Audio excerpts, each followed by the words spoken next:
Hey, how's it going, everyone? Hopefully, everyone can see me. And that's my alarm that just went off to make sure that this podcast comes up on time. How's it going, everyone? Hopefully, everyone can see let's see if this works out. And that's my alarm that just went off to make sure that yes. All right, great. We are live. Hope everyone's doing well. You might notice that we have a different person in the second hot seat today. Opposite, how are you doing? All right, great. I'm doing well. I'm feeling good. It's about to be Thanksgiving, so we had to put on our best foot forward. Of course. And I'm excited for today. Yeah, thanks so much for coming in, and co-hosting for us. A little bit about where our previous co-host, Puppy, went. Well, he's celebrating an early Christmas with his family. Family comes first, of course, in this type of holiday season. So everyone go wish him a very early Merry Christmas before he goes off on his 6-month sabbatical over to the Middle East. But in the meanwhile, let's talk some Overwatch. It's been a really, really, really explosive week. Wouldn't you agree? I would agree. There's been a lot of shakeups, a lot of things that I personally didn't expect to happen that happened, and I'm excited to get into it, man. I'm really excited about what happened this week. Yeah, why don't you give everyone a preview of what we're going to be talking about? Okay, so first up, we have a bunch of interviews planned for today. Today is going to be a lot more like a community highlight. It's also going to coincide with the new social media team that got installed. I mean, it was me. But we are going to be talking to Ving, Rick, a lot of the new, not new players, but a lot of players that have been needing some highlight to talk about their teams. Right. Yeah. Did you want to actually go through the schedule, or why not? We have we have a lot of results to go over. Just the week 3 results to go over. A lot of what's looking forward over to week 4 with everyone's Thanksgiving breaks coming up, and of course if you have any plans, we definitely want to hear about them. Be sure to tweet us or just message either myself or Puppy or now even Opposite. Of course, welcome to the team, dude. I didn't get the opportunity to say this before. Also, a bit of future apology. I'm the one hosting the stream. It's my first time streaming, so I'm a bit of a knucklehead. It's gonna be a little something. And thank you for your understanding. Guys, don't worry about it. We're here to have fun. We're going to have a lot of fun today. It's going to be a scuffed stream probably. Not to his fault or our fault, but it's just, whatever, guys. It's going to be fun.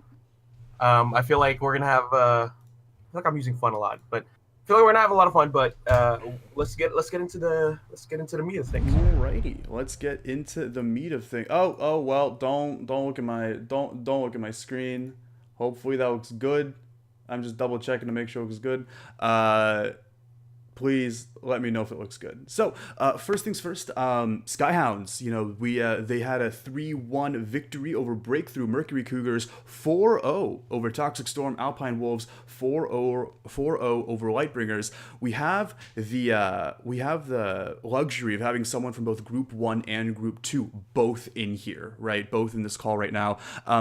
And well, I have a lot of things to say about Group 1, the group that I'm in, but I actually want to hear sort of what the other side of the water's thinking, really looking at it from an outsider perspective. Opposite, what do you think about Group 1? Is this what you expected? Is this what you didn't expect? Tell me a little bit about your thoughts.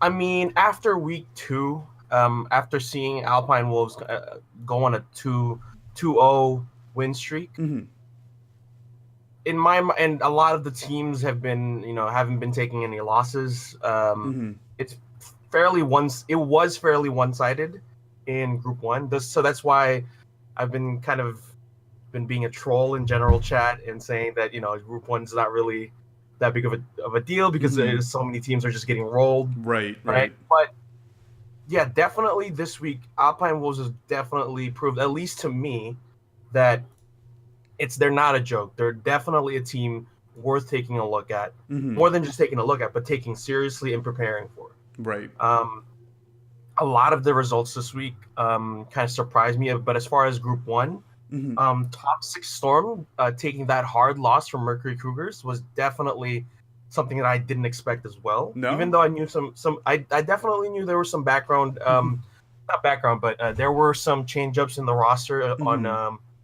on Mercury Cougars' part. Yep. But I definitely didn't expect such a dominant win over a 2-0 team. Yeah. Yeah. And of course, Alpine Wolves, definitely showing us very much why they're considered one of the more dominant teams in the league. Yes. But looking over to Group 2, right? We have Night Ops 3-1 over Nova, Action News Team 3-1 over Mild Esports. Congratulations on your victory, Opposite. And Single Woman in your area 3-2 over Seven Sins.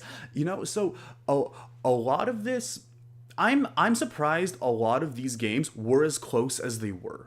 I think if you were to ask me week 1, do I think Mount Esports is going to take a map off of Action News Team? I wouldn't have said so, but honestly, just looking up at a lot of like their coaching changes, Panda Boy 2064 coming in as coach, you have of course like a change in the team dynamic, you have a change in sort of where their priorities lie. A lot of things that I'm looking forward to talking about, with our interview guests. Other roster changes include Mercury Cougars getting a new main tank, CJ, and of course, the results speak for themselves. They're definitely finding their footing. And another one is Tegu over to Seven Sins, which I'm sure in no doubt contributed to them, taking Suya to a map 5, which is of course no small feat, and Inori over to Skyhounds, and of course Skyhounds also getting the first victory of the season 3-1 over Breakthrough. So it's been like the standings have been shaken up a lot. There's so much to unpack. Just to comment on that pickup of Tegu, that is I've taken a look at his profile, and that is a massive pickup. It is. Yep, of course, no doubt. And I don't know the actual protocol, but are we allowed to comment on the SR, the team SR? It is public under requests and suggestions. So go ahead. Okay, so the SR, the previous team SR of Seven Sins was around 2,600. With that pickup, they're quite nearly the SR cap. So it's a massive boost. All right, man. Boost is not the right word. I apologize for. Of course, but that's a massive asset. That's a big asset to the team. Right. Just by the sheer amount of knowledge that person probably has. I mean, the statistics very much speak for themselves. Yeah, no doubt. Yeah, something that I think also very much speaks for itself is the victory of Night Ops over Nova. I feel like Nova week 1 was considered this really big juggernaut of a team. We definitely saw the Nova Action News Team game. And of course, once again, phenomenal Overwatch. Go watch that VOD. If you want to watch any VOD from week 1, like watch that one. And but Night Ops almost seemingly like coming out of the woodwork and saying like, you know what, like we've had our fun in games, we've warmed up to the waters, time to really show them what we're all about. And of course, like we see like Beal Zarya, which is excellent, and which in many ways I think really led them to that victory. Also, I'm curious on how Nova's internal team structure is looking like. I heard Leon, now left the team temporarily just to pursue personal endeavors, was their shot caller, and I want to know how they've really adjusted around that, and what other what do I want to say? What other plans they have in store, really? Exactly. And speaking of what we have in store, let's talk about week 4. Boop. Hopefully that looks nice. So Alpine Wolves is coming up against Toxic Storm, Mercury Cougars over Skyhounds, Breakthrough over Lightbringers. My bad, not over. These are not predictions. They're verses. Night Ops versus Suya, Nova versus Mild Esports, Action News Team versus Seven Sins. Opposite. Initial thoughts. This is going to be a crazy week. Just speaking from my team, I'm going to start from the bottom. Speaking from my team, I'm really excited to see what a top tier support looks like. That new pickup from Seven Sins, I'm really excited as a player myself. As around the server, Yeah. being a bit of a loudmouth. I'm excited to go up against a really good support and a really good team. Mild and Nova should be a pretty entertaining match as well. Just how Nova adapts to their new team structure, if there is one, because like you said, Nova it was integral to their team structure. Right, And right. the proof was in their I don't want to say loss, but definitely Their gameplay in that their in that gameplay. match, Yeah, right? Yeah. and you guys will see in some of the clips that we've gathered. They don't Nova doesn't. It's not that their skill has gone down or anything like that. It's just that they're Is that it's a new the old ball game coordination. Yeah, with these exactly. new New ball game. pickups, with these new roster changes, and of course with the new meta changes. Can we talk about that for a second? Yeah, There's so much weird stuff going on right now. We have Mercy coming up, minus 15% ult charge, and like back up to 60 heals per second. We have like the Roadhog changes, which is huge. Hopefully the Brig changes come into come into live very soon. A big part of me is like, please, make this work, but another part of me is like, I played like 60% of my playtime on Brig against Toxic Storm, so I wonder what this means for me. But I'm really really looking forward to that. But opposite, like you tell me, we haven't seen too much Mercy in week 3. Do you expect teams to start reintegrating her back, reintegrating her. back into her roster? Yeah, I do expect a little bit more use out of her because before, on the when she was out of the meta for a little bit, she was kind of a niche pick for Pharah players and stuff Right. like that, right? The heal per second wasn't enough. I think that this new change will encourage a lot, or will prolong a lot more team fights and encourage her to be in a lot more of the in the meta, just because that charge rate buff completely, well, not completely, but it definitely changes the game on how you approach her. Right. Right. Yeah, If her definitely. ultimate ability is a lot more accessible, right, a lot easier to charge, then that's another ultimate ability that you can keep pumping out, right? Right. Valkyrie might not be as defensive as a Transcendence, but it's still contributes to, right? And if you can charge that and keep that going inside any team team fight, that's definitely a huge asset. And Right. I wouldn't be surprised to see her in a lot more team compositions than just the niche fire Right. pick. Something that I definitely saw in the Lightbringers versus Alpine Wolves game, as well as the MC Toxic Storm game, I would know because I played in it, was the was the re-edition of Zen over to the support roster. We see him a lot. We see him a lot in like these triple tank, triple support comps. But I think that a lot of people are going back to Discord as an ability, not as a social service, as a means of trying to sort of like slide its way around those shields in a very very shield heavy meta, which brings me to my next question. In terms of shield heavy counters, we saw buffs to Reaper. We saw obviously a rework in Hog, to sort of tighten up that spread pattern, make sure Hook is really comfortable to work with. What do you think this means for, in many ways, like shield meta going forward? Well, shield meta was never really an issue in terms of, just to go back to on what you commented on Zen.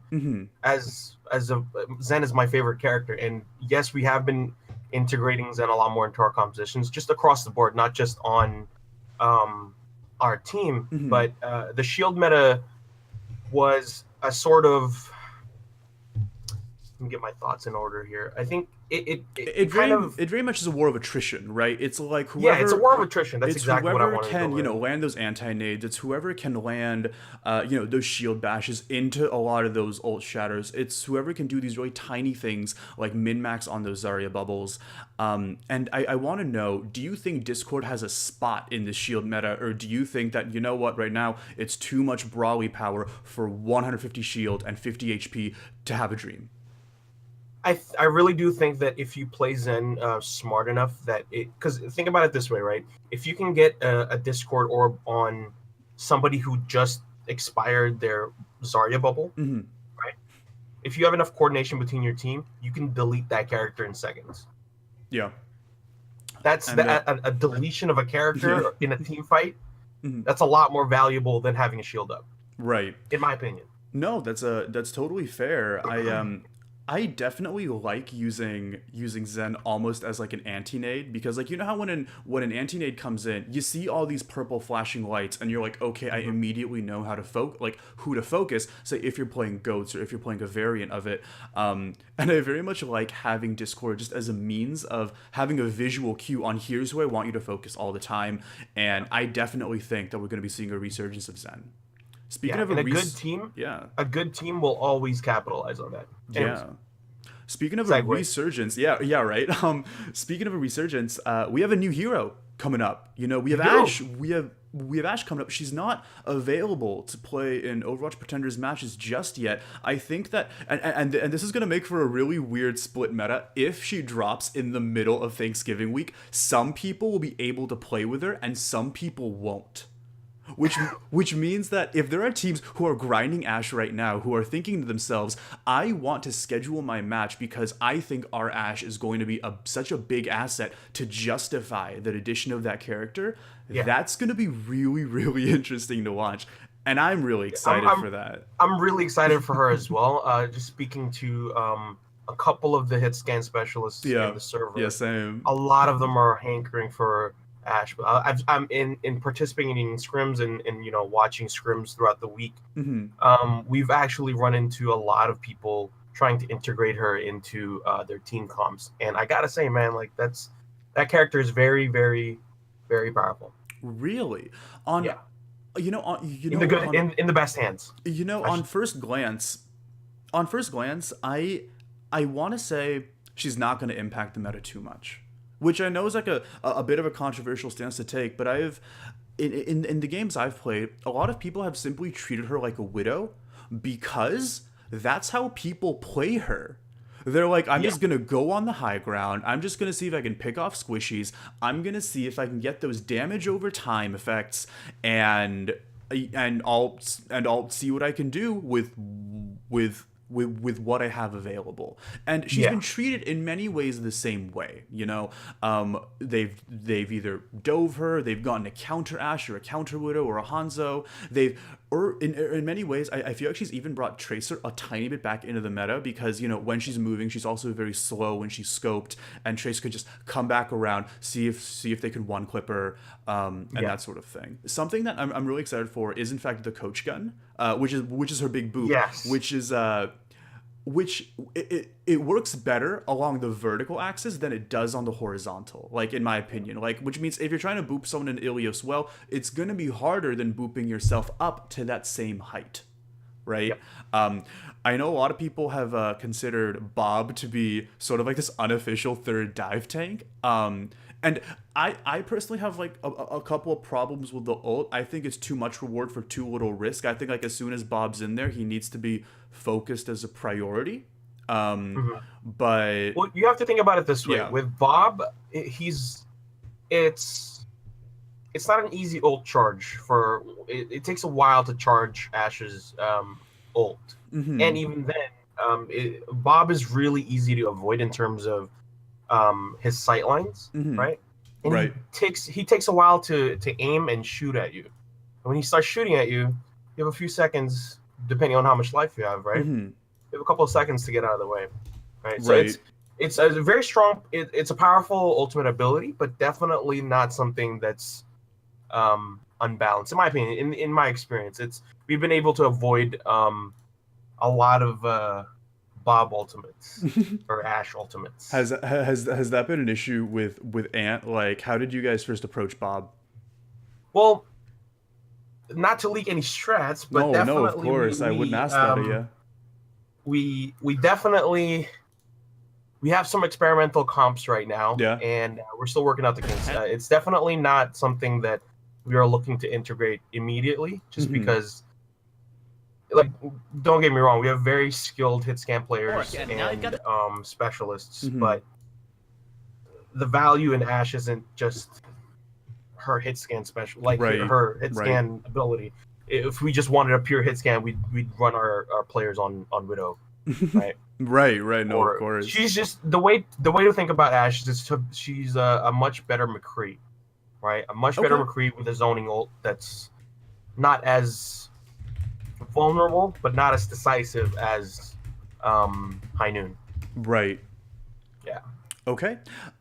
So sort of on that, whoops, on On that that note, note, yeah, we actually have a couple interviews. Sorry, I'm also trying my best to that's make right. sure everything looks all right. I'm trying to help you out in segueing for it. We do have somebody coming up right now. Yeah, we One do. of the One of the original admins. Mhm. admins. I'm really excited to get to talk to this guy. Okay. Also, Opsid, would you mind DMing share for me? Please and thank you. Yeah. Alrighty. And come on in. Hello. Hey, how are you? Good. You? I'm doing very well. Here's hoping that NA production comes through. Yes, wonderful. Well, I mean, let's see. I definitely messed this up. Give me uno momento. There we go. Hopefully that works. All right, you know what? Rick, you are Opsid now for a little bit. Opsid, you're Rick. I'm sorry, I wasn't able to move the names around. How are you? Thanks for making yourself available. Yeah, pretty good. Just woke up. Lighting is really bad here, but oh well. Um, yeah. Yeah. Well, in any case, a big part of the purpose of having you on the stream was first things first. Thanking you for being such a big part of Overwatch Pretenders, and always being like the sentinel to make sure no one's doing any crazy shit. How's your experience been like in Overwatch Pretenders just as a whole? Um, Honestly, it's kind of just motivated me to get through a lot of life. I haven't really had anything to pursue, just kind of been at home, done nothing, and then Overwatch Pretenders came along, and bam, I have something to do. I have passion that I live for. Yeah, Mm-hmm. it's Wow, that's really really intense. Passion that you lived for. How'd you get involved? well, Tell me who Rick was before Overwatch Pretenders and who Rick is now. before, I don't know, I was just kind of this shy guy, not really outgoing. Again, kind of bored, nothing really to do. And then Overwatch Pretenders. Before Overwatch Pretenders, I started a team and then which kind of failed. Mm-hmm. So I was looking for something to do, and I found this post on Reddit by Ember that said, "Hey, I'm starting a mini league like Mm-hmm. Overwatch League. Come join." Yeah. And so I joined. This was like just like 5 minutes after the server Yeah. started. Um, and then when Ember first started it, I don't think he really had any idea what he was gonna involve. So he had to like personally message each person asking for their battle tags, etc. Mm-hmm. Um, and then so he asked for some like who could help him. So I volunteered, Mm-hmm. and then it kind of snowballed for there. Me, Melody, and Renegade were the Mm-hmm. first three, Right. and then we just kind of started helping out, and it evolved into something bigger, Mm-hmm. and here we are. Yeah. Do you see this as a legitimate career path for you? I haven't decided yet. I could definitely pursue this, and it is something that I like, but I'm kind of debating between this and computer programming. Mm. Oh, So big question. Where are you right now? Like, are you in college? Are you in school? Pursuing computer programming? Junior year high school. Dang, you junior year of high school and already taking on all this responsibility, managing over 800 people. What are some, 900. you know what? Correction, 900 people. What are some unique challenges that you have as being a server admin? Um, Pretty much all comes down to organization within the admin team. Mm-hmm. Um, Previously we were again totally unorganized because all of us were new to this. We didn't know how to do anything, Right. so we just kind of at first it was literally a DM, Mm-hmm. then evolved into a chat, and now we have our own server with like multiple different teams that do different things, Mm-hmm. and everyone has their own thing to do. So I guess just figuring out how to structure everything so we actually get things done efficiently. Right. Yeah, totally. Um, if people want to be involved, well, first of all, I feel like it's important to ask about sort of like a state of the server address in many ways, but it's also like, are you guys overworked? Is there any way we can help out as just members of the community? If people wanted to get involved, how could they go about doing that? We're definitely not overworked right now. We're looking at doing mixing things up a bit. Say Yeah, that. tell me a little bit more. Um, can't reveal too many details, Oh, but come on, just a little something. let's see. Next season should be interesting. Okay. Just all I'm gonna say. All right, next Um, season's gonna be interesting. Fun. Tell me more. so if you guys want to get involved, well, if you have a suggestion or anything like that, just put it in request and suggestions. Mm-hmm. We'll definitely look at it. Mm-hmm. I do have a suggestion. Yeah. As somebody who has recently taken up the mantle of the social media head, I'd love for everybody that's watching this to submit your plays to me so you can highlight your plays. Go do it. Yeah. Also, I mean, send it to the pod, dude. Like, come on, Also guys. the podcast. Also, so we the can podcast. Have it, so we can have it playing in the background, and not in the background, but like so we can highlight and talk about your plays because Oh. that's one of the main things that that I wanted to do Mhm. as in this undertaking. I want to make sure to highlight all the players that are the most that are contributing the most, and make it really about the Make it really about the community. If Yeah, make it anything about the else. community. And Rick, now is actually a really good time to, and to really, if you want to put forth your own plugs, do you have anything to promote? Do you have anything to Not push? really. Because right now the Just, platform is yours. just go watch our games. If you're a streamer, come stream for us because Yeah, we yeah. do really need those. Hmm. That's basically it. Okay. Oh, I actually had one more question. I wanted to ask sort of about from suggestion, how does a rule get pushed through the ranks, and how does it get verified as part of the official rule book? I've heard in the past that like there was someone who proposed like having top three people from each division in playoffs. Hmm. And I just want to know really how like if say a suggestion like that were given to the admin team, how it gets voted on. Like, could you tell me a little bit about that? So basically, well, it can either come from request and suggestions or staff member. Mm-hmm. And then we first Sorry. talk about it a bit, Mm-hmm. and if it's seen that like not everyone is like strongly against it, and there's like some division, then we put it on our agenda for our weekly meeting. Mm-hmm. Then we talk about that, and we figure out like what are the pros and cons of this. Mm-hmm. Again, usually it's pretty decisive at the meeting. If not, we put it to a vote and we give it a couple of days. In this specific case, we decided not to go with your suggestion because ultimately it extends playoffs far longer than we would like to, and Mhm. 5 weeks of regular season versus 3 weeks of playoffs is a bit too long for us, especially for the teams who don't make playoffs are going to have such a long break. Okay. All right. Yeah, I understand.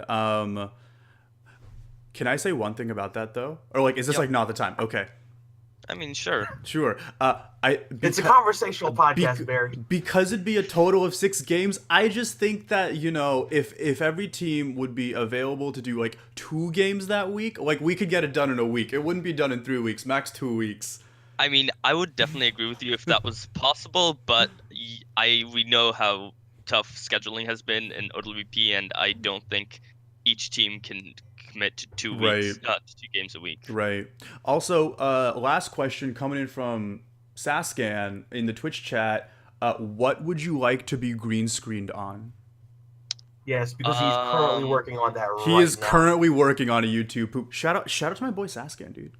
Saskan is probably, I'm not gonna say it. But Okay, green screen me on the green screen of Hollywood. let's go. Let's go. That's dude, that's hilarious. Well, in any case, thank you so much for your time. I really appreciate it. And well, yeah, I just can't really last question. What are you thankful for? Both inside Overwatch Um, Pretenders and out.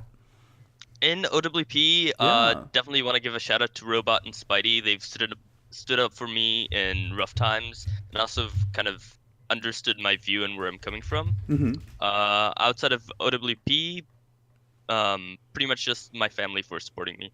Okay. Alrighty. Well, thank you so much for being here. And Thank you. Wish you a happy Thanksgiving. yeah, happy Thanksgiving. You too. See ya. See ya. Alrighty, and we're just right now getting our next guest over in here. I'm really excited about this guest. By the way. Oh yeah. And they called for a 3-minute stall. So hey, we're gonna do that right now. Talk to me about your plans for Thanksgiving. My plans about Thanksgiving. Oh gosh. So something I do every single year is I always go to like one of my best friends' houses because they. Let me ask you a question. What's your favorite Thanksgiving dish? My favorite Thanksgiving dish is first of all, I'm Filipino, so Yeah. we don't really celebrate Thanksgiving. Fair enough. But in the times that I've gone over to my friends' houses, you get pretty much it's the turkey, right? You guys eat turkey. Not you guys. What am I talking about? People. Yeah. eat What does turkey, that mean? I'm right? not that kind of Indian opposite. You don't eat turkey at all? Clip it. Opposite. No, of course I do, dude. You do eat turkey, but turkey is my favorite. A lot of people comment on like some people like some families just don't know how to make cook turkey the right way.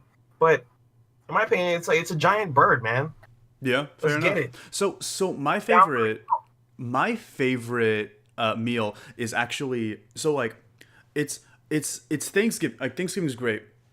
The day after, they make these sandwiches, right? And it's like sourdough, gravy, white meat, dark Tell 'em. meat, cranberry sauce, Oh my god. pepperoncinis, and like coming up with like another sourdough, and like I'm gonna get really ASMR when I'm like, it's so good. It is. Well, here's the thing. What up? Here's also the thing about Thanksgiving. For me, I know you didn't ask because you're not a good co-host. I'm just kidding. I'm just kidding. How could you? Yeah. For me, I've worked in retail for a couple of years now. I haven't celebrated Thanksgiving dinner in about like 2-3 years because I'm always working Black Friday. So while everybody's eating and spending time with their family, Right. me and all the other retail people in the server are going to be fighting hordes of people trying to shop on Black Friday. Right. Sure. Of course. So when you mentioned that sandwich that families make the day after, that is my Thanksgiving dinner because that's literally the best food that I will eat the entire year. Yeah. No. Anyways. No. That's totally fair. So fun fact: our next guest is going to be Chat Noir. They were someone who I wanted to interview last week. Just from that Nova game, which was also incredibly exciting. Yes. But luckily we'll be able to talk to them right now. So. Let's get it going, chat. Hey, chat. Let's get it going, dude. I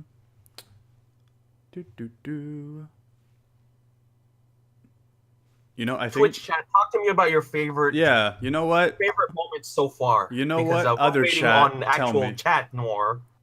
Accurate, dude. Let's see. Let's see. Saskian's been fined. David says one of my first friends I made. Okay.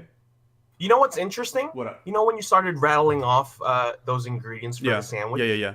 I feel like if there was any prime example of what's going to be on Saskan's um, Oh, it's mashup. yeah. That's gonna be it. Just that That's it right sandwich there. with like a PNG of each of them. Yeah, man. For He's gonna start. He's gonna make that. I swear. so if you guys haven't seen the YouTube poop yet of Saskan's week one, Saskan, please post it in the chat. It's absolutely hilarious. It's so funny.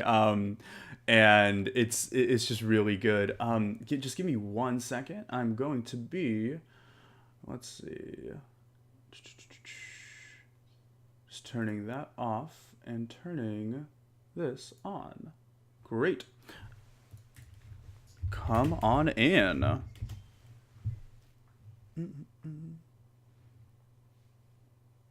And everybody, let's welcome Chat Noir from Drum Team roll, Nova. please.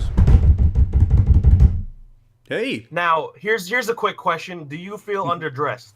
Yeah. Well, I mean, looking at you guys, yeah, I'm just kidding. Chat. just got out, Chad, did you I just not got get out the shower. memo? Listen, I just got out of the shower. You guys, the rest of you, are you ready? I like grabbed the first thing I saw. I ran down here. I turned on my computer. I was trying to get as fast as I could. I did not get the memo. That's all right. Luckily, it looks like your team did, because right now, they're still flying high, even though, your most recent game might have gone in a different direction than you were thinking. Talk to me about that. How did that go for you? I think it was Night Ops played a really, really good game. And I think it was a little tough for us. We did lose our one of our best players, in my opinion, our best player on our team in Lion. He went over to China. Won't be back for the rest of the season. And I think it was tough for us because we kind of had to figure out how to play without him and how to work around him. And previously in our first two games, you look back, I was playing support in our first game and then DPS in our second game. So I was kind of the team's flex player, filling in whatever. But then for that game, I got to move into my preferred role, which was off tank. However, there wasn't a lot of we didn't really get a chance to scrim without Lion because he left the day before, 2 days before that game, and we wanted to scrim with him until he did leave. So there wasn't a lot of prep time for us dealing without him. However, not take away from what Night Ops did. They played a great game. And I think that I think it was pretty close. In those 3-1, I think that those maps were pretty close. And we definitely could have turned them around. Yeah. In preparation for this game in particular, what had your team done differently compared to weeks before? If you had learned any lessons from your previous games, do you think that there was an element of overconfidence given just really the pedigree of Nova as a brand and a team? Talk to me a little bit about that. I do agree that there was a slight bit of overconfidence going in. I mean, our first two games we played both Suia and was it Action News Ant, team? I think. Yeah. Both those teams are great teams. He's pointing to himself, but yeah. I think there was a slight bit of overconfidence going in. I think we underestimated how much harder it would be without Lion there, because he was a little bit of a carry for us in some cases, right? And I mean, SR wise, if you want to look at that, we're dropping from about a 3,500 player. I think his peak was 3,494. Sure. Right below that Masters. And right. Then, me, where my peak before yesterday when I placed was 2,600. So I mean, you're getting a huge 900 SR drop there, and also his team play. He's played with everyone before. So now out of our core players who are pretty much available for everything, we have 3 new players and 3 returning players. And me, Ronan, and Wimbo Wombo. We're all newer players. So this is our first season with Pretenders. Right. And then you have Crow, Sweets, and Melody, who've been there for I don't know how long. I think last season, maybe the season before that. And then the rest of the team is all returning too. So I wanted to ask a little bit about your tank Ronan. I heard there was some difficulty. Is he still able to play? Ronan? Yeah. Yeah, he should. I didn't hear anything about that. Okay. I think yeah, I don't know. He should definitely be able to play. Okay. At least I'd hope so. I must have been misinformed. I thought something had happened and that he was unable to play, or he was considering leaving your team next season. I must have gotten information from a wrong source. Yeah, I think so. I don't think there's any problem there, and he definitely enjoys playing with us. Cool. And he's a great main tank. I think, in my Yeah, opinion, at least, he's definitely. the best main tank in the league. Definitely. Oh man. Well, I mean, we're actually going to be interviewing another main tank. So hey, can't wait to hear that. Hi there, Chat's mom. That's my dad. Hi there, Chat's dad. Everyone wave hi to Chat's dad. All right. um, so you know, uh, sort of like pulling back from about your team. Tell us a little bit about who you are, how you got involved in Pretenders. Just a little bit about yourself. So yeah, Chat Noir, that's my name. I get it from a really popular TV show called Miraculous. Some people might have heard of it. I got involved with Pretenders. It's actually crazy. I was procrastinating my homework one day. Yeah. And I decided to go onto the competitive Overwatch subreddit. I think that's the first time I'd been on there in months. And it was a post had been made like probably a minute before I joined with the link to the Discord. And I think I was part of that first wave when the server started growing like crazy. Because if you looked at I remember I looked at team recruitment, and the most recent post was like 4 or 5 days ago, and it was Seven Sins looking for a player, if I remember correctly. Right. And then I put down my thing, and then I think after that there were probably about like 10 or 15 messages like a day at least in that team recruitment because of the influx of new players. Right. Wow. Yeah. That's really intense. Yeah. As a free agent, what was your experience like? Just getting recruited by a team, not by Nova. So actually, I joined. I saw that Seven Sins thing. I actually messaged Soulless. I think it might have been, probably. But they already had a few tryouts going on, so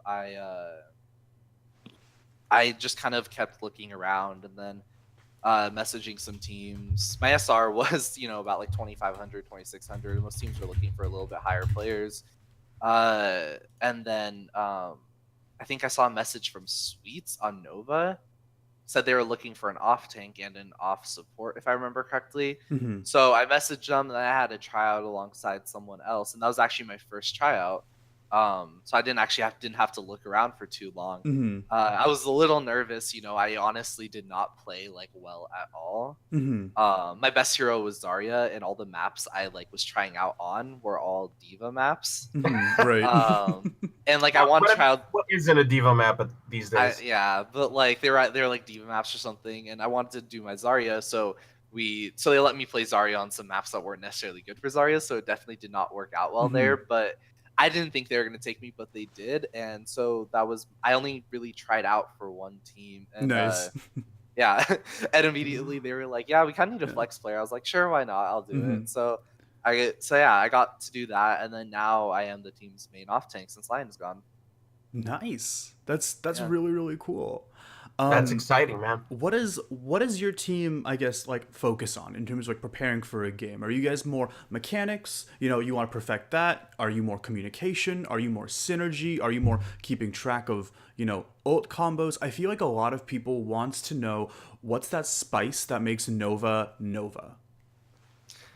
Without leaking too much, you got two of the biggest leak boys like in the server right in front of you. So like, hey, but also like tell us a little bit. Yeah, I think Nova, we struggled with getting a real coach in. Like our previous coach was super busy in Gunter. He really did not have time. We tried a new coach. I think it was Spidey might have sent someone our way. It might have been Brick. I honestly don't remember. But that necessarily didn't work out. And I think we finally did find a coach now. We had like my friend who was a GM like helping us out, but not really. But yeah, we actually have a coach now. His name is Will. He's really, really good. Cool. I think I don't want to sound a little cocky, but I think that Nova has like some of the best mechanical skill. It might have dropped down a little bit after Lion left, but I think that our mechanical skill is definitely our strong suit. I think our compositions and our compositions and strats like coming out are a strong suit. Like most teams don't know we're gonna play like maybe a Mei Torbjorn, busting up the Bastion, the Super Pirate ship like we did against Night Ops, almost worked out. Our bunker comp we used on Numbani against Suia, which that VOD was lost, sadly. I think, that VOD was lost. It didn't get saved. but I think those are our strong suits. I think right now we're working on team coordination. I think our team has a lot of people who like to talk and like to, call out targets, stuff like that. I think our biggest thing is focusing on calling out proper targets and our dive, especially getting those down, because I think mechanically we can outclass a lot of teams, but the fact is, with a game like Overwatch, mechanical skill is only going to get you so far, and I think that was our downfall against Night Ops. Is we won the first map, and I think that got us slightly cocky, and we relied too heavily on our mechanical skill, and it kind of just fell apart because our team play just wasn't there. And that also has to do with the fact that we did switch around who we were playing with, and Lion is our main shot caller, so we're trying to work around that. Yeah, I think any team that loses, not just somebody with that mechanical skill, I think that anybody that loses that sort of leadership figure, right? Just it's gonna take time to reorient every player to what type of calls are going to be happening and what type of structure that's going to be inside the team, right? So with Lion leaving, where does that leave you guys in terms of how you guys are structuring your call structure? Hey, Lua, leave. I think it's just calling Lua. Yeah. Again, guys, we're having fun. This, leave. Pardon the technical difficulties, but Lua, you're messing stuff up. But yeah, Chad, talk to me. How could you?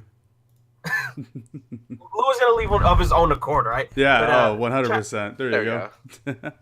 I want to get back to I know we only have like a minute or we two have a minute left. Yeah. We have a minute left, but as far as your priority this season, what are you guys prioritizing as far as overarching goal for the team, as much as you can speak about? I think for the team, we're gonna be prioritizing these next 2 weeks. There is a 3-way tie at the top of Group 2. Yeah. Between Red Ops and Innova. So I think our priority will be to win, because we definitely do think that we deserve that playoff spot. Opposite over there, just. But I think that we're going to be working hard to try to get that, and I think also we're just kind of working on our team play and trying to get everyone up to that level. I mean, I think improving is definitely the biggest key. I mean, for me, I jumped from about 2,500-ish. Now this season, I got placed at like 2,750, which was nice, very high for me, and I'm definitely finding the games a lot easier. I'm gonna have to cut you off with just one last question. Yeah. And that is, what is something you're thankful for, both inside Overwatch Pretenders and out?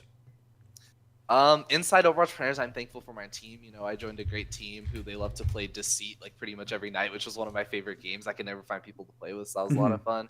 And then outside, I'm just thankful for everything. Thankful for my dad who was in the window earlier. I'm thankful for my entire family, everything. He lets me use his office computer in our house to play Overwatch, so I definitely got to be thankful for that. And I'm thankful for you. I'm thankful for you guys for setting up this, and I'm thankful for the admin team for letting me cast the game last night, giving me that experience. That was a lot of fun.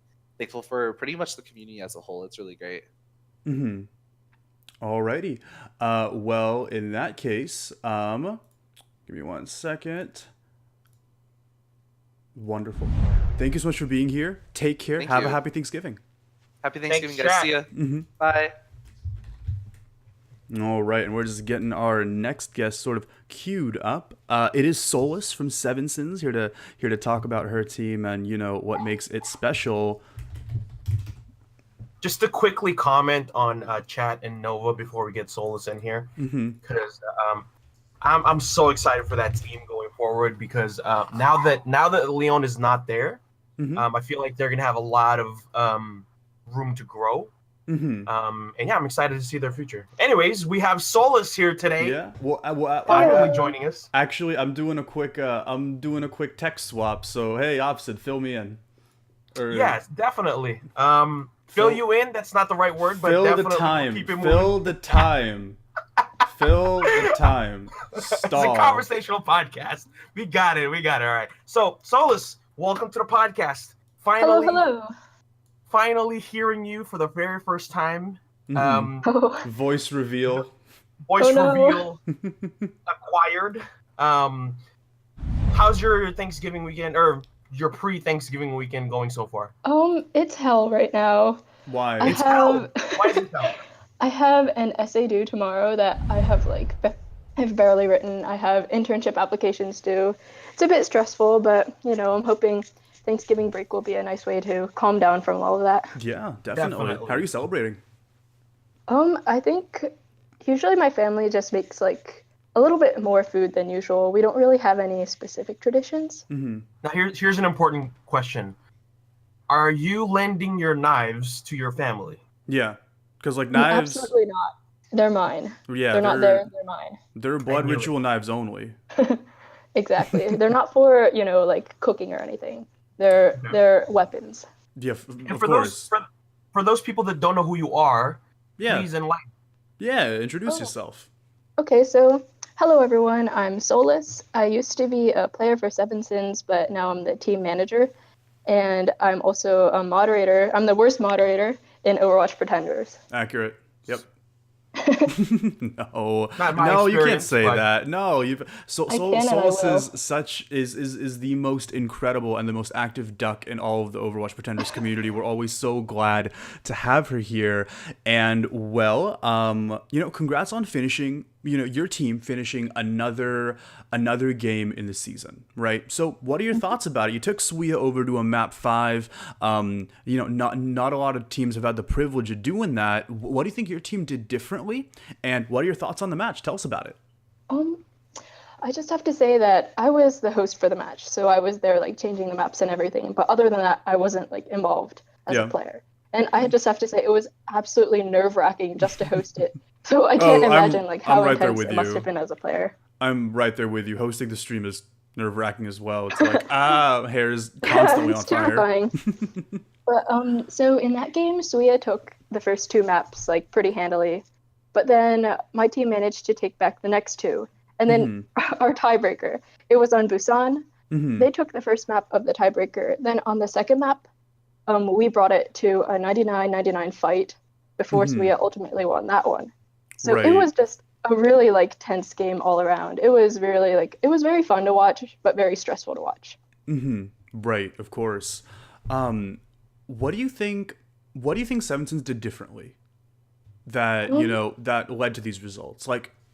Tell us a little bit about Seven Sins.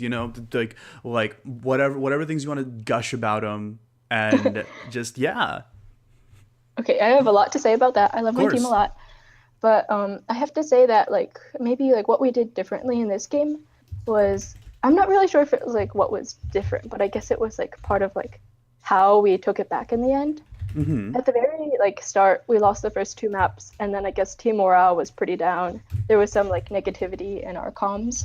But then after we just going through halftime, our coach gave us a very inspirational speech, And then also I think in general my team tried very hard not to let the negativity from the first half hold us down. So then what we learned from this one was that even when things may look bleak or unwinnable, if you can shake off the negativity from how you start off, if you start off poorly, there's still a chance to take it back in the end. And we had a really good fight in the end.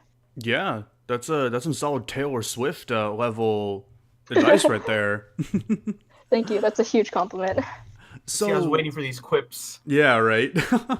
What do you think What do you think your team does differently than other teams? I've had the privilege of being on the Seven Sins Discord, and something I've really liked is that there's a PMA channel where after every single match, all of you are always swarming in there, just telling each other how good of a job you did, and everyone's just so friendly and being I really liked when you did this, or someone else did that. And I've always really envied the just the amount of love that I feel even not being a part of that team. But yeah, just tell us a little about your team, about your teammates, anyone you want to shout out. I think when you said what makes our team different from other teams, I think that's definitely a huge part of it. I really love my team. I say that all the time. And I know I make a lot of jokes about Seven Sins being a cult, that we're edgy, that we're violent or whatever. But I have to say for my entire team, both the old version of my team and the new version, they're all very legitimately sweet people. Mhm. And like that positivity and the mutual support, I think, is something that might distinguish us from other teams. Although I'm sure like I've been in other team servers too, and there Mhm. still is a lot of like positivity and support going around. Mhm. Do you That's mind if I really, really talk a little sweet. bit? Oh, sorry. Do Oh you mind if no. I Oh no, talk go a little ahead. bit about like how my team's like changed? Because like as Yeah, most of you know, like 100%. there's been some like significant roster changes. Yeah, actually, So, that was my next question. How's your team oh, changed? What lessons have you learned? Congrats on your new pickup in Tegu. Tell me a little bit about thank it. you. Yeah. So Tegu was actually a suggestion from It's Waldo, who Mhm. is a current player on our team, and he said like I really recommend Tegu. He's one of my friends. You should try him out. We did. It was great. Got on the Mhm. team. The rest is history. Also, I Wow. want to shout out, even though you did get a massive pickup in Tegu, I do want to shout out one of your previous pickups, Serenity. Yeah, Serenity Um, Fira. yeah, Oh yeah. I actually put her onto your ad, Solus, um, because she was one of the players that I was playing with, and she really wanted to get better, and I encouraged her to try out for your guys' team, and I'm really Mhm. glad she made it onto a roster. Mhm. And speaking from what she's told me, she's really happy about being involved, and you guys have been treating her really well, and Oh, I'm well, really thank you for appreciative of it. that. Yeah. Serenity is very sweet. Serenity is like a team mom. I love her. But yeah, so like as you can like probably tell, like all these new names, we've picked up a lot of new people this season. Mhm. Right. And I think like a lot of you know, like we went through significant roster changes, You Mhm. but did. in fact, they've been like so significant that we have none of our original players from season 0 left on the team, and we've only got one player from season 1 who's still on the team. So shout out to Wow. ID Kato for that. We But see you. I wanted to ask as a follow-up question, is team synergy something that you're concerned about? Because it very much seems like a lot of you are on the same page. I think actually like for a team that's been like as like I guess new as ours, even Mhm. though we are like an older team, we have like so many new players. Yeah. I've been like very impressed with the amount of team synergy that exists. Mhm. I think like I don't know, I think it's just like we play together a lot. We have a nice little community. Mhm. And one thing that like is a bit different about our community, I would say, is that not only do we have the current team members, we have like a whole, I guess, a whole generation of older team members who Yeah. are there to kind of like provide insight, provide help, provide support. Mhm. Like for example, one of our graduates from last season, Free Shot, he Mhm. took over as a coach during like the Wow. long weeks where we didn't have Wow. an active Oh, that's coach. kind of him. Yeah, so like we have kind of like a bigger community that kind of like will pitch in together to help out the existing team. Mhm. And I guess like that can't entirely explain like team synergy or anything, but I think just like being friendly with each other, like playing with each other and like spending time with each other is a big component to Mhm. synergizing as a team, even in game and like out of game. Yeah, It definitely. really I can goes. speak about a little bit about Free Shot. Free Shot. I've had the privilege of playing a scrimmage with him. Mhm. Um, great, great player. He's younger than me, definitely, but I think the maturity and the skill and the focus that he brings to any team, very valuable asset. So I'm really glad to hear that he took on that role, even if it was brief. And I'm also really glad to hear that, that maintaining a positive team environment is so integral to what Seven Sins is all about. I want to take this opportunity to also field to you my very last question. First off, happy Thanksgiving. It's a very cute Oh, turkey you have next to your deck. thank you, thank you. And what are you thankful for both inside the or not the podcast, inside Overwatch Pretenders, and outside it? I'd say I do have like so much to be thankful for. I can't say everything, but for Overwatch Pretenders in particular, Mm-hmm. Um, I went through a lot of changes in my life through these past few months. Like, I Mm-hmm. started university, I moved out of home, like, things were a bit stressful with school and with everything. Mm-hmm. But OWP and my friends here were just a point of stability throughout all of these changes. Mm-hmm. Even though, like, absolutely everything else in my life was different, at least I had my collection of internet friends. Of course. So that was that was just like I think it was helpful to me psychologically also with like all of like changing so much in my life. Right. And I think a lot of people in Overwatch Pretenders feel that way. I know I definitely do. When I first started, I was so thankful I found a community there where I could like kind of like have an audience. I've always wanted to be part of a podcast and like sort of have this sort of thing. So it's like, whoa, I'm now here, and it's so cool to be Yeah. part of something bigger than myself. Well, in any case, thank you so much for being here. Last moment. Do you have any shout outs? I have a lot of shout outs. Like the red Hold on carpet's 1 yours. second. Yeah, hit us with it. Okay, so I asked my team for some shout outs first of all. So like this is some of the stuff that my team has said. But I would like to give a shout out to Lord, also known as Lord of Nothing. He's an incredible artist. He designed our logo way back in the day. And then Yeah. he somehow managed to make it like if you look at our logo closely, it's a 7-point star comprised of 7 sevens. And it also looks like a rose. So you know how like Reaper's ult is called like Death Blossom. It's Yeah. edgy, but it's also pretty. So that's exactly what we were going for.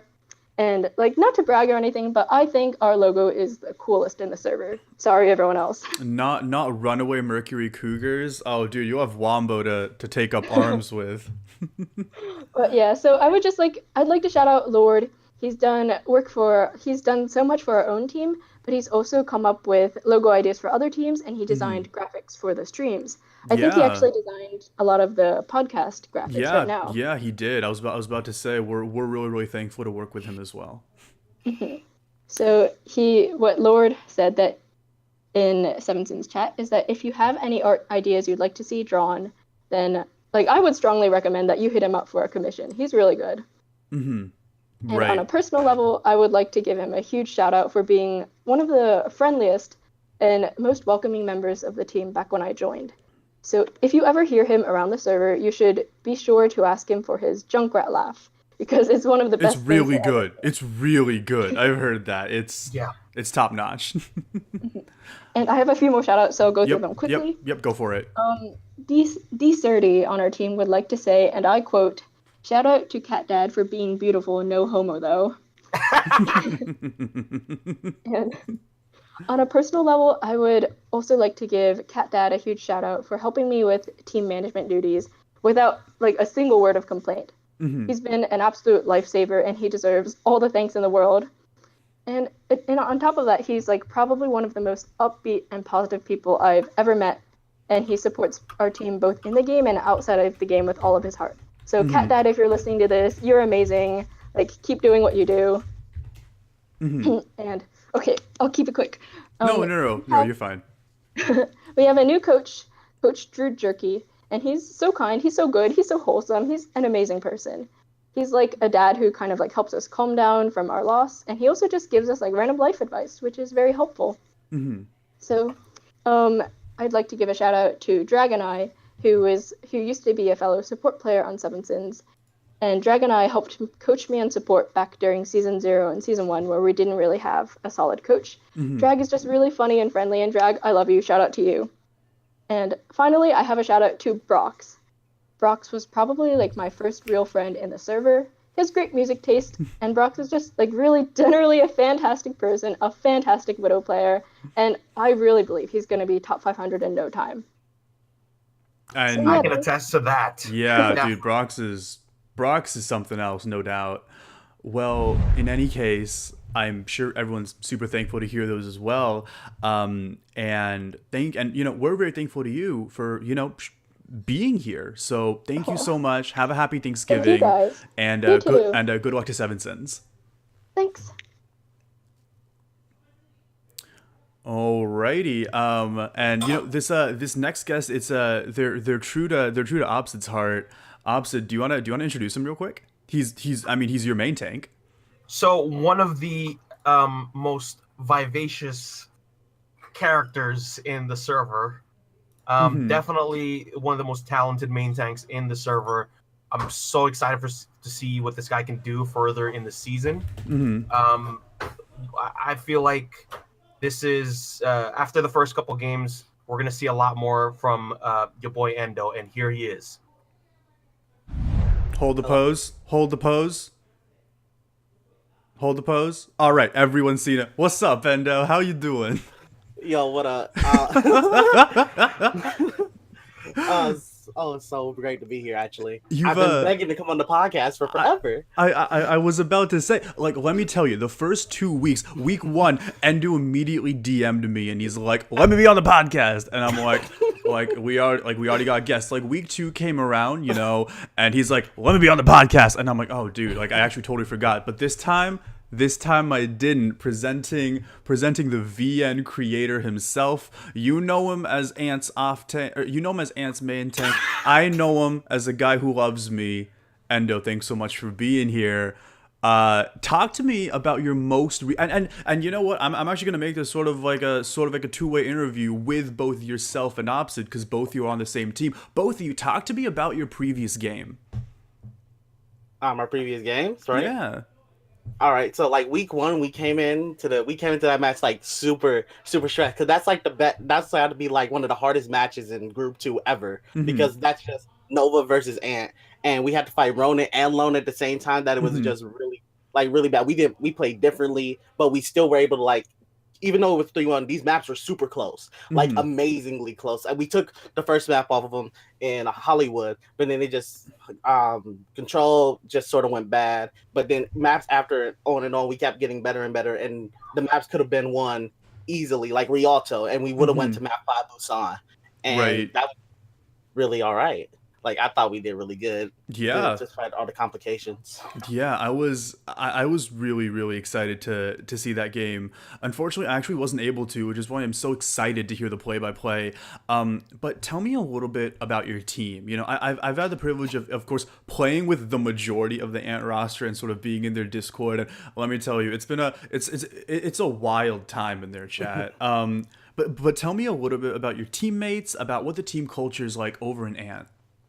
Well, the team culture in the Ant is like, it's like sort of like a weird relationship, because a lot of people in Ant are actually like rare adults compared to, like, we have like 3 teenagers in our team, and it's so weird for like Marie to interact, but it's still fun because they always come to you with like, "Hey, yo, this or that," like life advice, just randomly. You be in the middle of a game, like, "Hey, yo, no, you should do this or that," and it's like very insightful. And just somehow we just are able to play together so well, even though if you see us in chat, we're sort of mean to each other. Yeah. And it's not like, and that's just like weird, because like nobody really understands Ant like Ant does, which is weird. We definitely have a very unique, I'd say unique team culture. I'm sorry about the plane that's going over my house right now. Yeah. But as far as how we are in our relationship is in Action News Team, a lot of us are separated in age, so that does contribute in a lot of I don't want to say misunderstanding, but definitely differences in perspective, right? Tell me more. Yeah. So, for example, well, I don't want to give out specific examples, but definitely certain ways you look at things will just be on a different lens when you have more experience in life, right? It's not to say that your experience is better or you have a better perspective. It's just a different perspective, right? That does also contribute to how we act in game. In game, age does not matter. Age doesn't matter. It's what you put on, and that's what we emphasize in the team. Whatever you put on in practice, whatever you put on in scrims, in games, that's what matters. Nothing else does. Yeah. Right.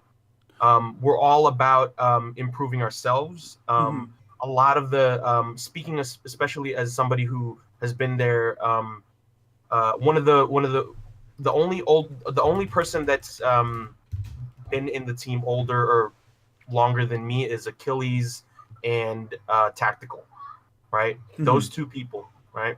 As somebody who's been there from a lot of the beginnings and a lot of the turmoil that was in season 1, we've completely changed up our approach. Season 1, we were a lot more focused on just showing up, right, and seeing if who took this, took the server and took getting better seriously. We fixed, I don't want to say fixed, but we definitely changed up our approach in that regard. We're here to perform, we're here to get better, and we're here to win.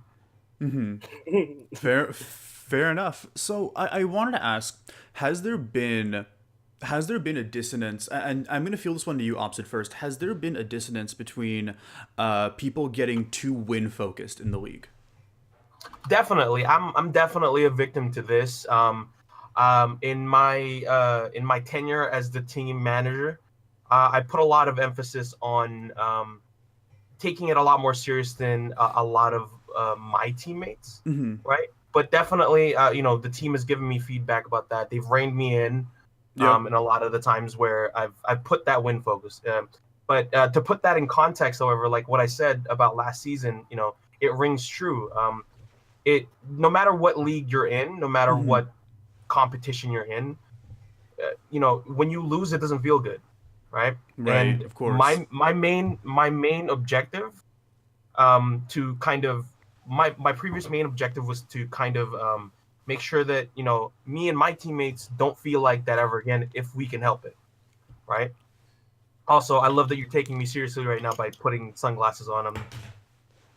Well, the thing is, like, Endo had sunglasses. I wanted to have sunglasses. It's No, that makes sense. and But yeah, Endo just can going Endo back can to Endo can pull it off. That's for sure. I don't know if I can, but I definitely hear you on that. I feel like a very big role of a team manager, and of course, thank you to every single team manager out there, and thank you for Opposite for of course managing Action News Team. A big responsibility of a team manager is very much getting that balance of making sure you're getting the results you want along with the improvements you want personally. Right. And I can definitely understand why that's sort of a fine line to traverse.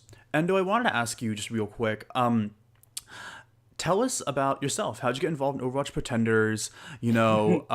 What do you personally think makes Ant different than other teams? And yeah, in the spirit of Thanksgiving, what are you thankful for? Let's start let's start there. Well, I got into over. Well, I got into back in like getting it over. I got it over because I saw a game and I was like, "What is this game that just out there?" It came out around the time I was in Disney for a week, and I came back and I kept asking my dad, "Hey, yo, can I get this game? Can I get this game?" And he finally budged and bought me this game. And the week that happened, my computer broke down, and I had to wait like 2 months to get a new one to play it. And from that on, I played on this crappy laptop, which is actually right here. I played on this with like 15 FPS, climbing the ranks of Overwatch. And I ended up joining a team called Brave Little Toasters, where I met a faithful Lucio main called Achilles.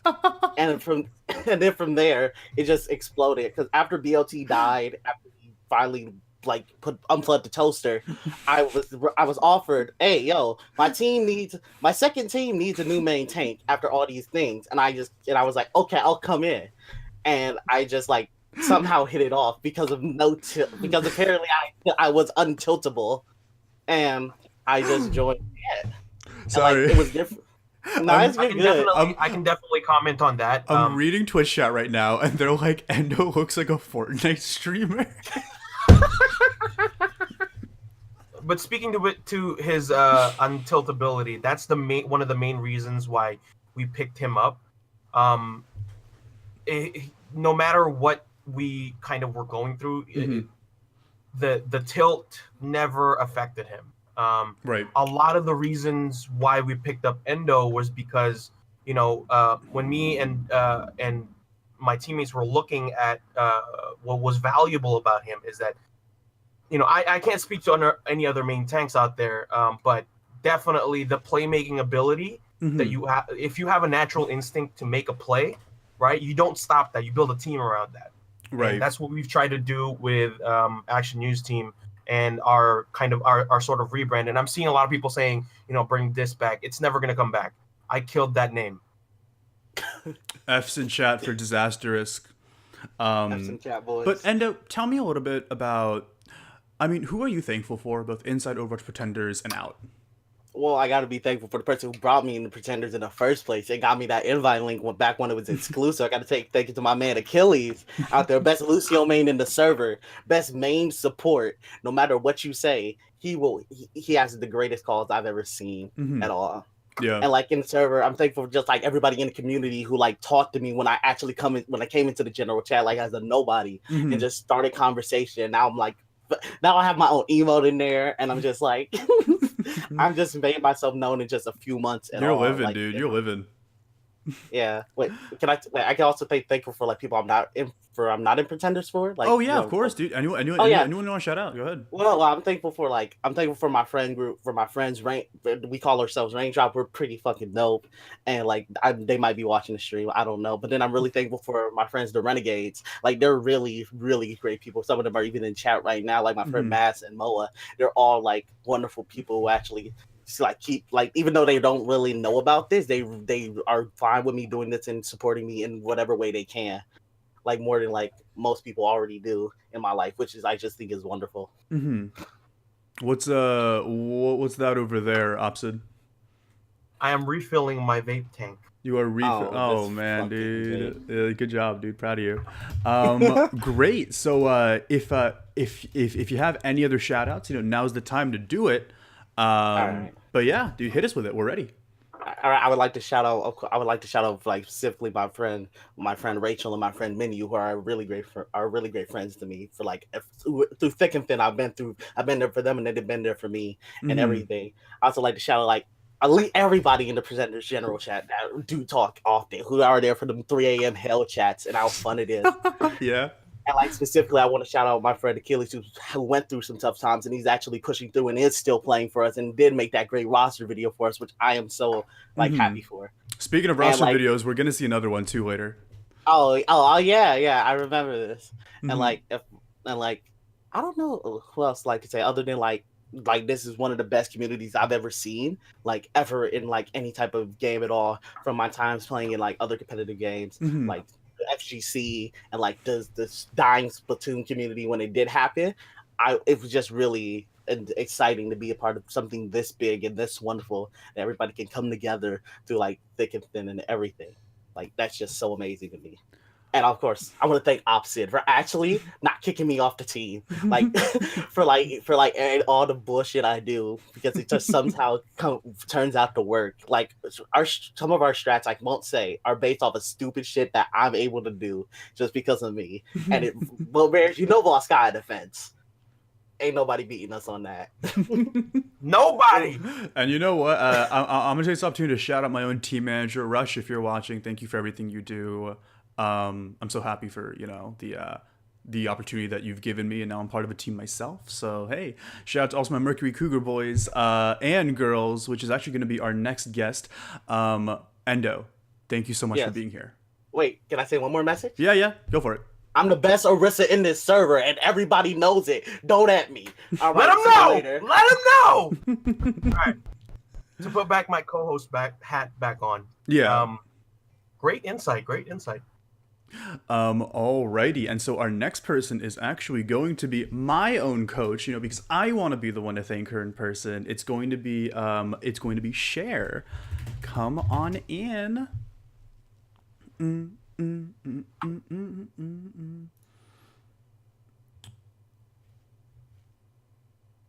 Cher, where are you at? Hey. ¿Dónde está? Hola. Hello. There are four people in here. It's fine. And It's okay. and everything has kinda, gone to crap in terms of this tech. So we're just gonna remain. Make a new one. No, we're just gonna remain on this this Pretenders podcast screen. We're going back to the OG days. How are both of you? Thanks for making yourselves available. Hey, 4B. Hey, Opposite. Hello. Good morning. Good afternoon. So if they don't know, Yeah. if the people don't know, please. Yeah. Why Why don't I introduce my own two coaches? Everyone, this is Cher, and also Petal or Lua, or Dad, depending on which name you call him by. And these two. That's what Ben's mom calls me. Oh my god. These two are the two wonderful coaches of Mercury Cougars, the team that I'm on right now, and I'm just so excited to be able to finally interview them and have them as guests on the podcast. They're, you two know them as that bombastic couple over in general chat that talks about feet too much. I know them as the people who love me. Oh my God. Thanks so much for coming here. How are both of you? Doing great. I'm Just had excellent. first win yesterday. So. Yeah, I actually wanted to talk about that. Congratulations on your very first win, our very first win against Toxic Storm. Tell us a little bit about that. What do you think we did differently? What do you think, like what lessons did we bring to the table? Like, tell us a little bit about, who MC was sort of before this game and then now. Well, you can go ahead. We did recently pick up a new main tank player, CJ or Cryptic. Just picked him up last week, and he's still kind of new with us. It was his first game with us, actually. Yeah. The Cougars, all really good players, but we have kind of had problems with like comms and like in-game leadership issues in the past. So we're lucky to have CJ. He has pretty. Not only is he very vocal in comms, but he's also not afraid to get in there and kind of boss people around and give them a little direction, which was really helpful. Yeah, definitely. A main tank is a leadership in a main tank is definitely a massive asset.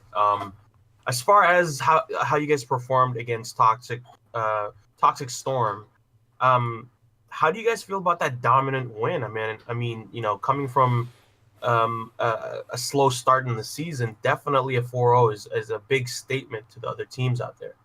Oh, certainly. We started off 0-2, so not really ideal for us. A lot of it I feel like is because of we lost a couple players like just before the season started. Right.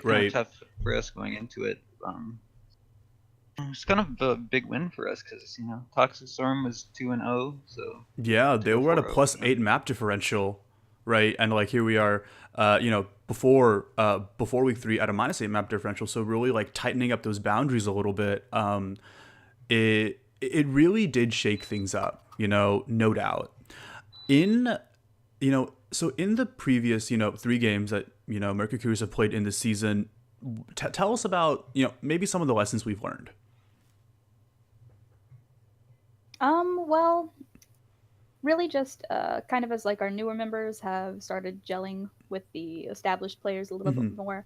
Right. I think we've just really started building up that team synergy. We started playing as a team a lot more. I think we've started just trusting each other a little more in game. Right. So what do you think makes Mercury Cougars different? Like what does our team do differently than other teams? Talk to me about a bit of like the team culture. Opposite, if you actually want to take the head on this interview and like all 3 of us can kind of answer it, go ahead.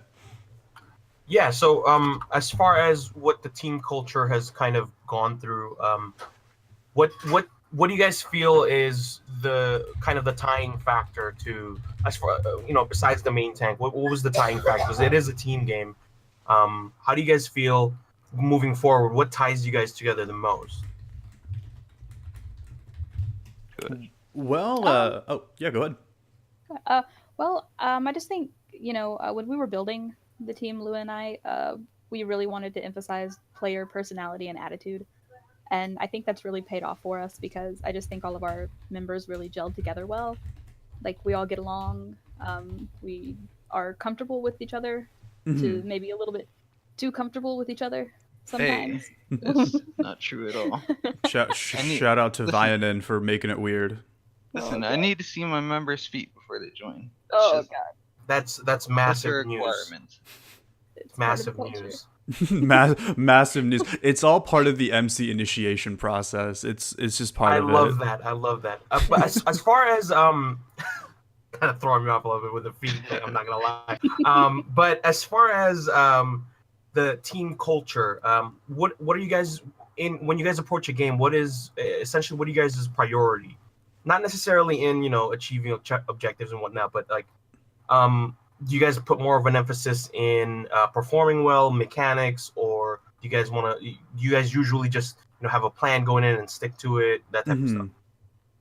We usually have a plan going in for like most of our games, especially like with different maps. We kind of have some different comp setups, and I really just trust my players to like, especially with comps, like to make the right switches to counter. So we're not doing pirate ship on Numbani anytime soon. Is that what I'm hearing? Probably not, but we'll see. Damn. Okay. I wanted to ask a little bit about just a couple of your players, and I'm gonna shout out a couple names, and you just tell me the first thing that comes to your mind when you hear these players. I'm talking knee jerk reaction, okay? Like there's Alright, no yeah, they're a sure. good Hanzo. Chesh. Big Dick Hanzo. Yeah. What did I just say? Oh, What? That's what he plays. No, And he plays- you're right. You're right. That's not what he means. Dude, he went huge yesterday. Did you see Yeah, him? he No, I did. If anyone sees that play, they get on He Volskaya. bopped Yeah. off, dude. He bopped off. Exactly. All right. Josh is like the big brother of the team. He reins everyone in when they're getting rowdy. Kind of keeps Yeah. everything focused. I Yeah, think. he's kind of like voice of reason. He calms us Yeah. all down. We get too off focus. Fair enough. What about K Boogie? He's just a Zarya god, to be honest. Yeah, he He's is. crazy on Zarya. He's Yeah, crazy on he's a Zarya. god. Fair enough. Yeah, he's He has- scary. I think other he is. teams are afraid of him. All right. Definitely, I would say. What about I'm afraid of him. what about Chase? He's a sweetie. He's too quiet. Leave him alone. It's true. Chesh is a good son. He's a good son. What? No, Wombo's the good son. They're both good sons. All right. I guess also the next one, guess. Wombo. What about Rush? Rush is a homie. He's our Yeah. team manager. He takes care of so much. Mm-hmm. Yeah, and he's sick all the time, Yeah. which sucks. That's accurate. What about Spidey? He Spidey- complains too much. Oh He my complains God. all the time. No, he That's all I doesn't. ever All hear. right. No, he doesn't. He doesn't Play- make fucking scrims, and then he complains about us not wanting to scrim, but he never makes them. Oh so- wow, Oh my God. we're here to It's be call-out thankful day. for our. It's We're call-out thankful. day. We're It's thankful call-out day. for our team. I That's- am thankful now. Spidey is cool. That's why I brought both of you on, because I wanted to be like, I'm thankful for both of you. Oh, Forby. Talk I'm to me. thankful for you guys. Talk to me about Toop Share and his wonderful Lucio play in that one Hollywood scrim. I can't talk about Toop ever Oh. again. I'm sorry. Actually, we actually are kicking Toop off the team pretty soon. Oh, Because what? I just can't face him anymore. You heard it here first. You heard it? Breaking big news. leaks. Big leaks. Oh lord. What about your newest pickup, Cryptic? Cryptic has the huge comms. Yeah, he does. Yeah. He's the IGL. He just says what needs to be said, Mhm. and I think the rest of our players, Four Bears, you can probably attest to this. They Yeah. just find it pretty easy to follow him. Yeah, definitely. I'm very, very happy to have him as a pickup for sure. What about Slow? Ooh. All right, we're coming back to Slow. Son of Sphinx. Oh my gosh. Ooh. His name is still Soup. His name's Yeah, still it Soup. is. I'm going off the team. The team The was. old me. Yeah, the old one. Well, they're fantastic main tank, or they're fantastic main and off tanks in their own right. And what about yours truly? What about Four Bears? Am I allowed to Four say? Bears? Yeah. What's up? Four Bears also has the big comms. I think you have. You're just. It's good when you're on off heal in our team. I think it brings a lot to the table as far as communication and teamwork goes. Yeah, your ult track has been improving too, and last night you actually did really well, like peeling for Rush. Like, Yeah. I noticed the Sombra was on us a lot, and Here's the real we question, had guys. trouble with, but What's up, we were able to Opsid? peel for him yesterday. Here's the real question. I Mm. know that Four Bears plays a little bit of Ana. He does. How is his Ana play? His Ana's actually really good. We're gonna Yeah. bring that out soon. We've seen it in the scrim. He's It's crazy just at Ana. happen. Mhm. Yeah, it is. It actually is. Is he he's- better than me? It's the I mean, I don't know. He had some insane sleeps. I mean, we'll see. He could be. He could be the next best Ana in the league. We'll just have to see. Yeah. You shall see. Since the peak, 25 people left, and I put them to sleep. So my Ana is great. Thanks for the 25 people that are sticking around. I'm gonna post some highlights of your Ana. Done, I got dude. you. Done, dude. I'm ready. Thank you. My last question to both of you, because I'm very, very thankful for both of you. What or who are people you're thankful for, both inside and outside Overwatch Pretenders? Well, I'm definitely thankful for Lua. You Oh, know. Thank you. Oh my gosh. Well, just as a co-coach, He's been fantastic. I don't think the Cougars would even remotely be the team it is unless he was always there, and I could not ask for a better partner in the team and out. Me either. All right. Lua, do you have any do you have any shout outs? Shout out Ben, the Widow One Trick. Oh my god. He's kind of a newbie, but he has cute feet, so. Well, it just works out. You heard it here first. Unfortunately. All right. Well, thank you both for being here. Shout out Akari. Shout out Akari. Shout out Akari as well. Can I ask a favor, please? Of course. What's up? Opsid, can you hit that vape? Huge clouds. Hell yeah. Hell yes. You got it. I heard that from literally a coast away. All right. That's why I'm first of all, I'm the West Coast with you. Yeah, no, but they're not. Okay. I thought it sounded good. Why you gotta call it out? Okay. Anyway. I'm sorry. No. It's call out day. I love you, 4 Bears. Thank you both for being here, and happy Thanksgiving. Yeah. Happy Thanksgiving, guys. Happy Thanksgiving. Thanks for having us. Of course. Thank you. Alrighty. Bring us back. Don't worry. I'm bringing you guys back. Let's see. Here's hoping this works. And we're back. Hi. Cool. So those are all of our interview sort of guests for today. We're rounding out the stream with just a couple of highlights and a really, really cool video that I want to start off with. It is of Toxic Storm. And yeah, hey, Opsid, do you want to tell us a little bit about what we're going to be seeing? Yeah. So on the heels of the first team roster video that we saw, comes another for Toxic Storm. It's actually edited and made by P. Dungy. I'm not quite sure. It's Dungy, but let's just watch it. Dungy, but yeah, definitely watch it. I kind of bungled that intro anyways.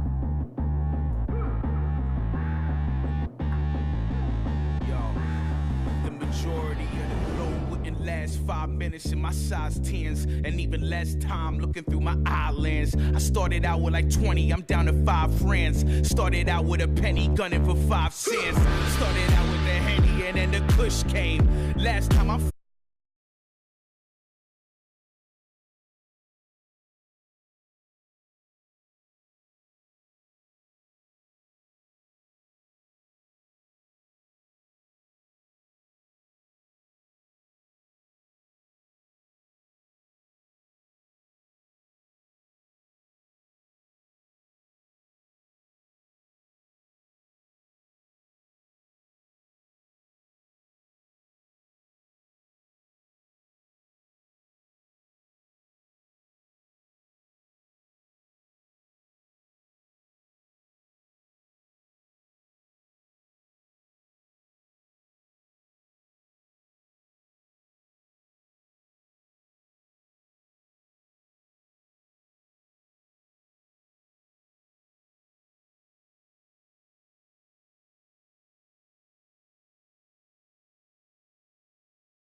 Toxic Storm should be, someone to definitely be looking out for. That's for sure. So next, in terms of our highlights, we have a Shatter Camp by Alpine Wolves and Lightbringers. Do you want to tell us a little bit about this? Yeah. So when I was actually looking through when I was looking through the games this past week, Mm-hmm. I loved this is the Shatter Camp, right? Like yeah. Here, I'll play it. Yeah. So I love it because it showed that Lightbringers were there to play, right? Mm-hmm. Even though the main tank got shattered and charged and whatnot. Mm-hmm. It showed that the momentum that they were building coming out of the spawn and their will to fight, it did not just die, right? Mm-hmm. If you take a look at that play, they bring that fight out and they win that fight, right? Mm-hmm. I didn't really see a lot of what was happening on point, Mm-hmm. but the fact that they can bring that out and not let that slow them down Mm-hmm. kind of shows what kind of mental fortitude that you have as a team going into a fight. That's right. super important. That's super important. Right. I think a really big part of sort of, a big part of what I feel people understate as a quality of importance to have is the ability to simply stay resilient and just having that level of endurance. I think after 4 to 5 comp games, I think everyone feels just a little bit like, all right, maybe I need a second, and it's on the players to really make sure that after every round, they're able to reset. They're able to be like, okay, we totally got this next one. We're going to still come out swinging no matter what, especially because at this point in time, Alpine Wolves are 2-0, right? Yes. Over Lightbringers. And also, I'm just a little curious on how much of this was like overconfidence, like, hey, we're gonna get this point, I'm gonna shatter right now, because you see that timer coming up at around like 95%, right? And I don't think they expected Lightbringers to come out on the point. So to see Lightbringers, bring their best fight and to come and see another day, Yes. that was something that was really, really cool. So thank you so much for submitting that. But next, definitely, I think that just to finish that thought off. Yeah, of course. I feel like that that shatter, even though it looks like an arrogant play, I feel like if you look at what was going on the point, Mm-hmm. I feel like it was more of a like, let's secure this stall, Right, or not right. the stall, this point take, because if we can't take it, we're gonna lose this fight. Right, And right. when behold, Lightbringers bring it back and they clean up that point and they fight another a couple more. Yeah, so let's take a look at this next highlight real quick. This is also Lightbringers Alpine Wolves' first map, Hollywood. Let's see what Nathan Alpine Wolves' main tank has in store for us. Potential here, but let's take a look. They're both looking for the. Oh, And it looks like there's a grab, there's a shatter, and an anti. Just all comes down. I think the reason why I picked out this is it shows it kind of the way that Lightbringers brought it back on Volskaya. This shows what Alpine Wolves was working with as far as what they were able to do, even without a main tank. Because if you take a look, their Reinhardt essentially fell, right? Right. They were able to like regroup, and re-engage in a very, it's not the cleanest of fights, but it's that I'm not gonna lose mentality. Let's get this fight going. Right, Let's get of it like in, we're and, all let's win it. in. Exactly. Because throughout the fight, we see a lot of ults, right? We see Figs' Sound Barrier, we see Elodian's Rally, we see Solitude's Diva ult, we see a grab and a shatter early on in that fight, and I want to know what part of this is like, okay, we have a minute left on the clock, we got to get this point now, or it's never, or how much of this is like more like, all right, we're backing up, we're seeing what we can work with right now, and we're trying to focus targets as much as possible because Mystic, their Lucio, is so super aggressive here, and I really think it's because of his play that allowed them that amount of sustain and that amount of presence on the point to make them lead that point. Yeah, I feel like that it speaks to Mystic's play, but it's also, I feel like, and just me being privy to their previous scrims, they have they perform well under pressure. That's a very rare trait They for any do. team. Oh, they right? definitely They- do. It's the thing that's carried, not carried them. It's the thing that's led to their very, very prolific success here in Division 1 for sure. Yeah, definitely. That's why I kind of ate my words as far as thinking that Group 1 wasn't, the most competitive of groups, but definitely my words when, just being, just knowing what their team culture is like and how they perform under pressure. They're the real deal. They're not something to discredit like whatsoever. Quick question for you. I think everyone's aware that Ant does a lot of scouting that they're proud of, for their team. Is Alpine Wolves a team that's on your radar? They never really were out of it. As far as us, I may talk a lot and I like to stir the pot in general chat here and there, but to discredit anybody and to think that anybody is quote unquote below us or not a big deal, that's you never want to do that as a competitor, right? No, of course not. To underestimate somebody is to essentially give up a win, right? And if you're underestimating anybody, especially a team that has gone 2-0 before this week, 3-0 now, yeah. Now 3-0, but before when we were initially just looking at them, like anybody that can beat two teams, right, in such a dominant manner. Even if I joke around saying that Group 1 isn't this or that, that's not something to you don't underestimate teams like that. You don't underestimate anybody. And I don't think anyone's underestimating Alpine Wolves. I think that they're very much a team of all stars. Nathan's main tank is excellent. David phenomenal. Zarya and Olodian has just been just like a phenomenal brig, but just a good flex player in general. And of course who can forget Mystic support. Like Mystic is definitely a support that I'm always looking at as sort of like a role model of what I want my play to be like, and he's definitely someone that I want to learn from. So let's go into our next highlight. This is clipped from Guff. This is the Nova. This is the Nova game. It looks like there's a bit of a Junkrat action going on.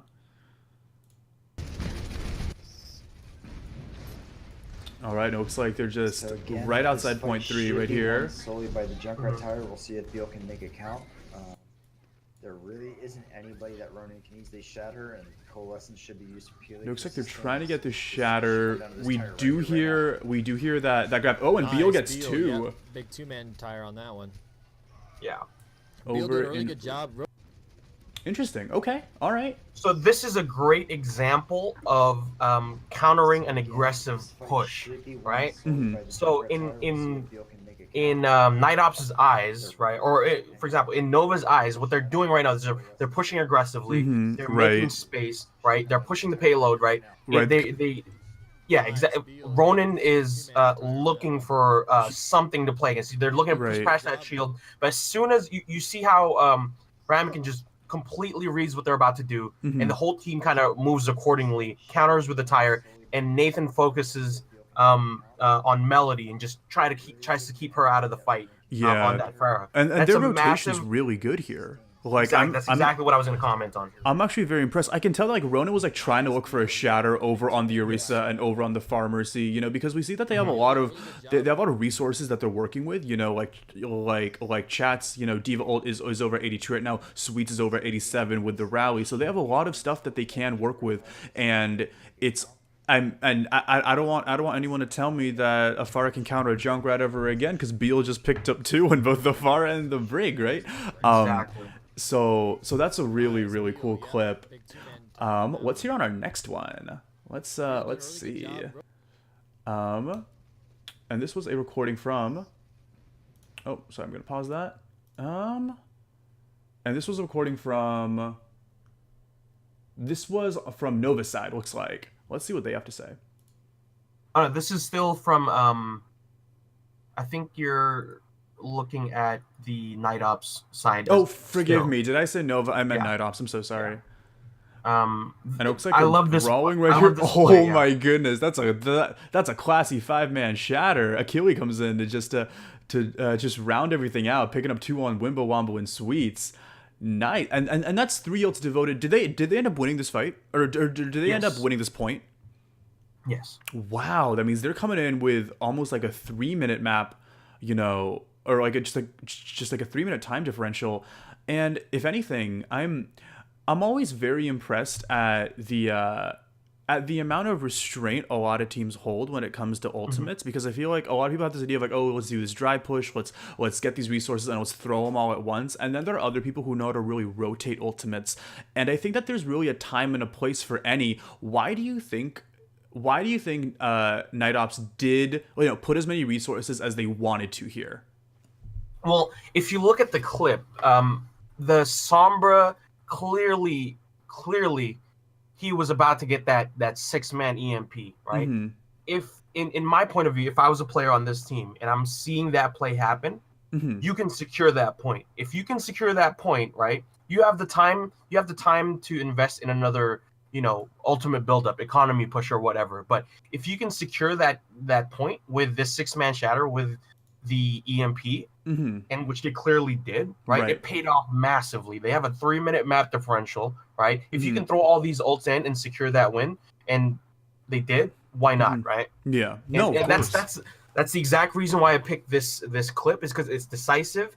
It showed their coordination, and it showed that they weren't scared to quote unquote overinvest to secure that win. Yeah, I very much think that there's a time and a place for that, and I definitely think that Ramen-kun, the Reinhardt here, really did read the situation well. He waited exactly for that Zarya bubble to go down, and just like as soon as that EMP did come out, he's like, all right, I know what I want it now. Damn it all to hell. Yes. And I really do like that sort of aggressive Ryan play, and I really hope you see that in Cryptic and or CJ for Mercury Cougars. So this was a very, very cool play, and we have this play of the game from the this is from the MC Toxic Storm game. Alrighty, let's see what 80 has in store for us. Oh, is this the Hainan on Mbani? Oh no. Yeah. And so here we are. Okay. Wow, getting 4. That's just a fight win. Yeah, that's just a fight win. Something I really like is that he used High Noon over as like a zoning ultimate in addition to the Shatter. I feel like as soon as the Shatter came out, I feel like that was a one fight anyway. Why do you think he used the High Noon right there? It was overtime. All of it was going to come out. Okay. Right. Yep. All of it was coming out. It's to secure that, like I said, from the previous clips, that's kind of the running theme of the clips that I've been picking, is that they're all fight winning plays, and they're kind of all in, right? Right. That's the type of gameplay that I'm a big fan of, in identifying that this is the last fight, or this is the fight that will turn the tide. We need to invest in this fight. It might not be the smartest play, right? It might not be conscientious of your ult economy or whatever, or your damages and that and so forth, but it shows that tenacity. It shows that this is what we need to do. We need to execute. It may not be perfect, but we need to execute it with everything we got right now. Right, of course. And I very much think it was like, the moment he says like, oh, it's the last fight, I'm like, of course you're gonna throw all your ults. Why wouldn't you, right? Because you want to make sure you're ending this team fight as closely as possible, and give the enemy team really not any chance of bouncing back from anything like that. So that in many ways does bring us sort of to the closing ends of our podcast. Once again, to help us out, please make clips of all of your games, shoot us highlights, both to myself and Opposite. To Opposite, he has the, he's charged the Twitter now. Myself, I'm of course head of the Pretender Pod. And if you liked what you saw, hey, tell us. If you don't like what you saw, hey, tell us. That sort of feedback still helps us a lot. Whoa. And sorry about that. And yeah, we really hope that you liked what you saw. And yeah, Opposite, do you have any closing notes? Oh, and thank you for everyone for being here. I really hope you have a happy Thanksgiving and a phenomenal week 4. So yeah, Opposite, do you have anything to say? Closing thoughts. Not really. As far as what we need for the server, I feel like you're pretty much covered it all. That being said, though, yeah, I do want to reiterate. We do want your plays, your clips, whatever it is. Whether it's funny or if it's a fight-winning clip, whatever it is, just send it to me. Send it to post it in the hit up your team rep. Yeah, definitely. Right? Hit up your team rep, have them post it on the Pretenders podcast server, so that we want to highlight you more. I want everybody who feels like they haven't been getting any love from the server. I want to highlight you specifically. 100%. Yeah, that's, and honestly, what Opposite said, it's definitely something I want to echo, and that's, if you feel that. Are you a member of a team who feel that hasn't been represented? Well, you yourself can fix that by DMing either myself or Opposite or Puppy. Our information's right over there down in the marquee, over just on Discord, and you know what? We'll make it happen. We'll have you on as a guest. Let us know if you're interested. And just in terms of helping out, we could always use more streamers. We could always use just more people just trawling general chat and just telling us of what news is going on. So once again, thank you so much for being here. I'm thankful to you all. Happy Thanksgiving. This is Four Bears and Opposite signing off.